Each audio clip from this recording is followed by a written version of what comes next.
Assalamualaikum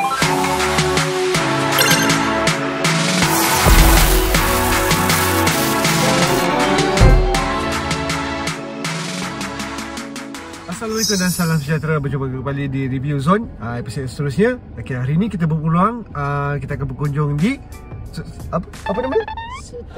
Sutaya Bookstore yang bertempat di Bukit Jalil. Okey, ramai yang beri review tentang buku tentang kedai buku ni yang mengatakan tempat dia sangat menarik. Okey, banyak juga manga serta komik-komik serta buku-buku yang lain lah, pelbagai genre.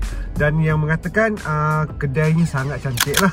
Okey, sangat tenang gitu. Jadi kita akan cuba pergi lihat kedai tu betul tak seperti apa yang dikatakan oleh para reviewer semua. Okey, jom. Okey geng, sekarang kita dalam perjalanan menuju ke pavilion. Yang ni bertempat di pavilion Bukit Jalil lah. Kedai Sutaya Bookstore ni. Ni bahagian luar di kawasan kedai. Jadi boleh lihat lah kawasan luar dia pun dah memang cukup besar lah kawasannya. Okey, ni dia pintu masuk. Jadi ni adalah kawasan di bahagian dalam.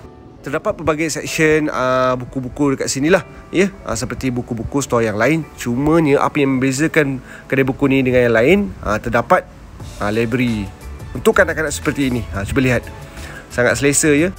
Dan dalam kita berkunjung di kedai buku ni, kita nak bagi bahagian section kegemaran kita, iaitu komik. Okey, kita ada berbual lah dengan staff di kedai Sutaya Bookstore ni, di mana dekat sini bukan sahaja buku komik dalam bahasa Melayu dan juga English, kita juga ada dalam bahasa Jepun.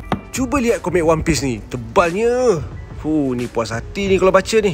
Ada juga review yang mengatakan bahawa harga di dalam kedai buku ni sangat mahal Tetapi setelah kita cari tahu, rupanya harganya taklah mahal sangat dan taklah murah sangat, mampu milik lah harganya.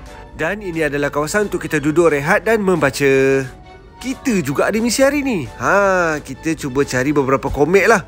Dan kita cuba cari bahagian section komik tempatan kita, iaitu di bahagian komik dan novel grafik ni. Okey, dekat sini kita cuba beli komik ni lah. Ni dah lama anak request.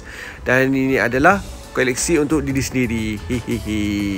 Apa-apa pun geng, kita kena support lokal Okey, dekat belakang ni adalah section komik yang berbahasa Cina. Apa pula kat sana tu? Dekat sini adalah kawasan untuk kita boleh duduk, rehat dan membaca komik yang kita dah belilah. Kita akan cuba buka salah satu komik yang kita dah beli. Kita cuba baca, nak dapatkan feel membaca dekat situ lah. Jadi bagi siapa yang berminat untuk datang ke Sutaya Bookstore ni, bolehlah ke level 2. Okey, kita akan sertakan alamat bookstore pada video ini. Alright, jadi kita cuba recap lah apa benda yang menarik dekat sini. Jadi dekat sini kita ada library untuk kanak-kanak. Ada pelbagai section komik Cina, English, bahasa Melayu, okey, dan juga Jepun. Dan dekat sini rupanya ada kafe. Okey, jom kita lihat bagaimana rupa kafe tu. Itu adalah kawasan kafe lah. Tak besar, tak kecil, tapi bolehlah kita beli sesuatu seperti kopi dan makanan ringan dan sebagainya. Okey geng, itu saja review ringkas kita berkenaan dengan Sutaya Bookstore ni. Jadi kita sangat recommend untuk anda semua datang ke sini lah. Harga berpatutan, okey, kawasan selesa, tempat yang sangat menarik untuk membaca. Okey, jumpa lagi di review akan datang.